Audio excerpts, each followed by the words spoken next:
So the finale for Doom Patrol Season 3 dropped almost 2 weeks ago now. So today I thought it was time for me to stop and review Doom Patrol Season 3. Please note that I am a little bit late to the party, like almost 2 weeks late to the party. I just got done watching Doom Patrol Season 3. I had to rewatch the entire series, and then Supergirl finale came out in that same week. So I focused on Supergirl more than Doom Patrol because I have a lot more ties to Supergirl more than Doom Patrol. But please know that everything that I will say in this video is just my very own opinion, and you're free to comment down below what did you think of Doom Patrol Season 3 as well as the finale. Please note that this video will be split into two halves. The first half is going to be an episode breakdown of the finale, and the second half is going to be a full-on season spoiler-filled review. With that being said, please don't forget to check out that Twitter that's going to pop up on your screen right now, and also don't forget to check out that Oververse playlist. That link is up above. And without further ado, let's get right into our episode breakdown. We kick off this episode with the Doom Patrol surviving the bus crash, and then we retreat into Jane's mind to see the aftermath of what Kay's scream has caused. Unfortunately, Kay, we don't know if she's dead or not, but Kay is now trapped in the underground, and now we don't know what the state of the underground is with the different personas. They didn't talk about how they're not a super team, and all of this is just very reminiscent of the first season, of the second season. It just seems like we keep retreading the same beats of the entire series at this point. We're not a super team. Wait, we are a super team at the end. Oh wait, let's start off the first season with us not being a super team. Let's go through therapy, some more slow development moments, and then by the end, we're a team again. That's how this season went. That's how the second season went. Well, not really more so the second season, but that's how the first season went. And while Larry and Vic and Jane are in the woods, transported there by the fog, they meet up with Kay's other personalities, like Hammerhead, where they drop that the larva isn't trying to kill Larry per se. It's actually trying to merge with him, and they need to merge. It's basically the new body of the spirit, essentially. Madame Rouge then uses Cliff's brain to power the huge robot that we saw like in one of the episodes in season 1. And she uses that big robot to kill the brain in Florida and just destroys Cliff's robot body up to this point. Cliff tries to stop Madame Rouge by literally discovering the ability to control the robot. I'm just moving so quickly through this episode. I'm sorry if I'm moving a little bit too fast. But Vic then tries to reason with Larry using a nice little analogy from his uncle and his dog Bo. Basically, Vic just reasons with Larry to let Keeg, the larva, bond with him. Rita then crosses paths with the brain in Florida, and then he and her, they didn't have a conversation. Now before this, Madame Rouge then tried to kill Cliff, but then Cliff was able to prevent her from doing so inside of the robot by talking her down, like, you know, the Flash pep talks. So then she flies away, and then she flies into this house where she then finds herself washed in humanity, like they say inside of the episode, finding Rita's time machine, and she tries to go back before Malcolm died and before she joined the Brotherhood of Evil. So obviously you can see here, that was her redemptive arc. She had a conversation with Cliff, she flew away, went to this house, danced a little bit, found the time machine. Now she's drenched in humanity. She wants to become Laura DeMille again. Cut to Vic choosing to carry the larva's energy until they go back into the mansion. Then we see Cliff trying to make up with his daughter, assuring her that he will get better from Parkinson's. The brain tries to recruit Rita for the Brotherhood of Evil until she kills him by pouring hot water on his actual brain. The body of Cliff is still destroyed. It's very much dismantled, but the brain lived. Rita killed the brain, pouring hot water right there, like it looked like it looked like raw skin just being burned to a crisp, like it just looked so disgusting. Cut to Jane and the rest of the personas gathering a plan to find Kay in the underground. The new spirit then bonds with Larry again, and it's revealed that Jane gave up being primary and gave it to Harrison, until she breaks the deal, regains control, and becomes primary again, to then meet up with a time-traveled Laura DeMille that comes with a note that explains all the bad that she's done. Rita then comes and tries to kill Laura DeMille. She then has a flashback and then remembers that she herself killed Malcolm and caused this great pain on Rita. So she then apologizes and assures Rita that she's not worth it. Jane and Cliff have a nice scene showing the son and daughter relationship between the two inside of the robot, because Cliff is just out of control. He can't control the robot. He can't stop it. And while Vic tries to intervene, he looks up and he can see this large figure just going for Cliff's robot body. And before crashing into the Little League baseball game, a huge Rita stops Cliff. And they have a callback to the first episode in season 1 where Cliff says, "I want to go home." And Rita says, "We can do that." And I really did like that moment. I like that moment. Unfortunately, it was spoiled for me because the season finale came out 2 weeks ago. But I really did enjoy that moment. I thought it was a nice callback. The team then decided they should all form a superhero team. No development for that whatsoever. I really do believe that the way that they wanted to get to that point just didn't match up with the season at all. Laura then joins the team. It's weird. And then they get their first mission to battle a giant kaiju hairy scrotum. Yep, it's a scrotum that they have to fight for the first time as a superhero team. Cliff calls the team Doom Force. We then find out that Jane and Harrison, they have something that they need to get done inside of the underground. So Jane is now unconscious with the team. And yeah, that's how the episode ends. As a finale, it didn't deliver. Honestly, as a finale, it didn't deliver. And the Doom Patrol finales haven't delivered since season 1. With the giant cockroach and the giant rat making out, it hasn't delivered since then. There wasn't any development to get to the point where Rita now wants to be the leader of the Doom Patrol, now that the Doom Patrol want to be a team now. There was no development to that. But that is it for the rant. Comment down below, what did you think of the Doom Patrol finale? We're going to move right into our season review, starting off with the good.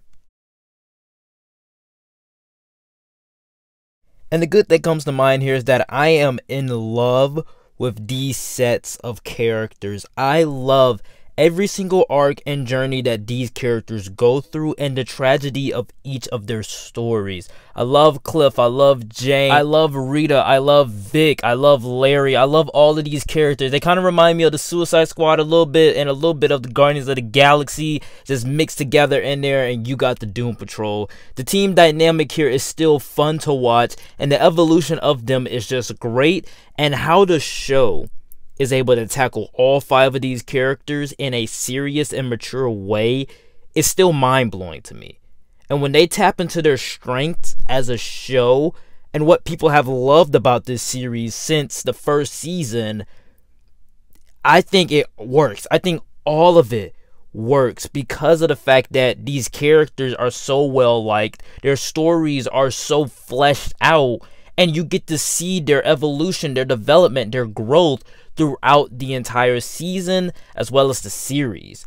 Characters like Rita and Larry, who normally don't get that much spotlight, who don't get that much development, are the focus of this season, essentially.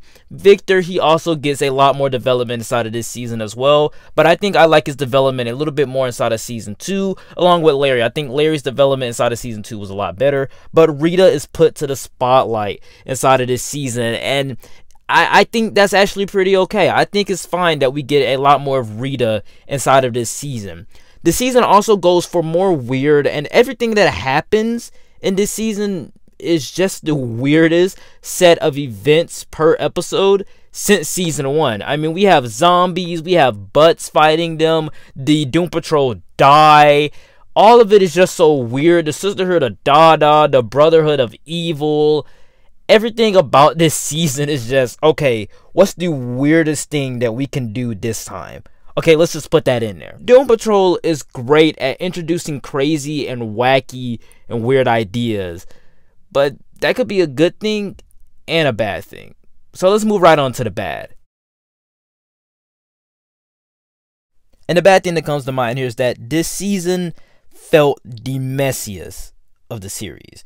And maybe it's because I didn't understand half of it, like the last half of the season, what was going on, or maybe I just, just couldn't really get into all of the weirdness, or maybe I just already had in my mind that I really wasn't feeling the season that much after this particular episode I'm about to get into. A lot of it has to do with the episode 1917 Patrol. And that's when Rita Farr goes into the past. She meets up with the Sisterhood of Dada, and she kind of stays there. And then that's when the whole timeline changes. That's when she comes back.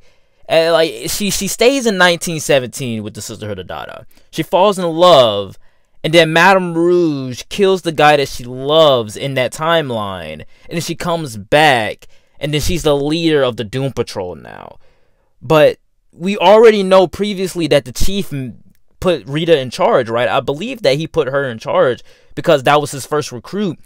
I definitely don't understand what they were trying to go for with this story of her going back in time. Like, I get that going back in time to be with the Sisterhood of Dada, understanding what they're about, and like understanding more of Madame Rouge to get more background on her.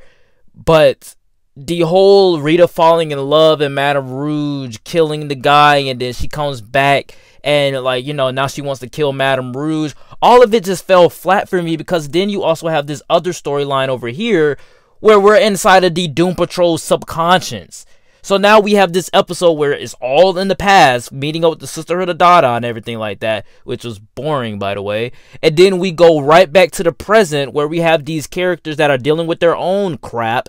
And then we move into another episode where it's just weird, because the head of the guy that Rita fell in love with is inside of an egg, and then he comes out, and then now the head is kind of poked the Doom Patrol and make them go outside of their own subconscious, and then they have a therapy session. See, when it goes into stuff like that, it works, but the lead up to it just didn't for me. Because after the episode, I didn't watch the rest of the season. I went back to rewatch the entire series, and then I just watched my way through on my last rewatch of this season, and I still got lost on the story.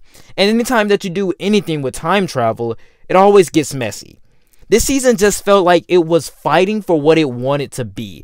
It wanted to be the weirdest Doom Patrol season ever, introducing the Sisterhood of Dada, introducing Madame Rouge, doing all of these different things, introducing the Brain. And then, on the other hand, it wanted to be another fun, wacky, different, deep dive character study on these damaged characters, on these layered characters. And that's when the season just lost me, because they leaned more towards the weird, especially with the Brotherhood of Evil taking the back seat for the Sisterhood of Dada, when both groups didn't even win me over that much. Madame Rouge as a character, I was fine with her when she first came on the screen, but after a while I just didn't really feel anything for her character. I thought that when she was having a flashback, that was pretty cool.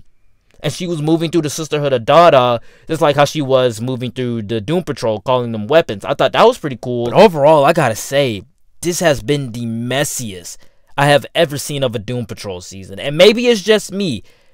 I just didn't particularly enjoy this season as much. In conclusion, Doom Patrol Season 3 to me are for the worst writing of the series. The first couple of episodes are fine, but midway throughout the season, they lost me. When they focused on these damaged characters, it just sung, and it worked. But when they went more weird, you lost my interest. And I really do love the weird and wacky stuff. That's one of the reasons why I love this show. Because it's different, because it's weird, because it is wacky. But when you go too far down the weird, it feels like they sacrificed a lot of the story just to go more weird. Just to think of, okay, what's the weirdest thing that we can put in here? In a way, the season ends with the characters in the same place they were at the end of Season 2. Not with the candle making and all that, but with them coming together. I gotta say, Season 3, on a quality level, is a B-. It has an entertainment scale, I gotta give it a 6.9 out of 10. And I would say definitely check out the first 5 episodes. I think before 1917 is like 5 episodes. Definitely check those out. And then after that, you can just you could just clock out of Doom Patrol. And it pains me to say that because I love the show. I'm a big fan of Doom Patrol. When season 4 comes out, I'm going to watch it. I'm going to be the first one there as of right now. And like I said in my trailer reactions for this season, Doom Patrol, I never got the urge to watch Doom Patrol. When Doom Patrol isn't on, I don't get the urge to watch Doom Patrol. And this season, it felt like they're just having a decline in quality. While it's steady, it's a steady decline in quality. I feel like, as of right now, I feel like season 3 might be the worst season of the series. Alright guys, that was it for the review / rant. Please know that everything that I did say in this video was just my very own opinion, and you are free to comment down below. What did you think of the Doom Patrol season 3 finale, as well as the season as a whole? Please don't forget to check out that Twitter that's going to pop up on your screen right now. Also, don't forget to check out that Arrowverse playlist. That link is always in the description. And please don't forget to come back in the next following days for more reviews / rankings, including a Doom Patrol seasons ranking, probably coming to you guys on Thanksgiving or the day after Thanksgiving. Oh yeah, tomorrow's Thanksgiving. Happy Thanksgiving, everyone. I know this video is a long time coming, almost 2 weeks. But with that being said, I will see you all next time. Peace.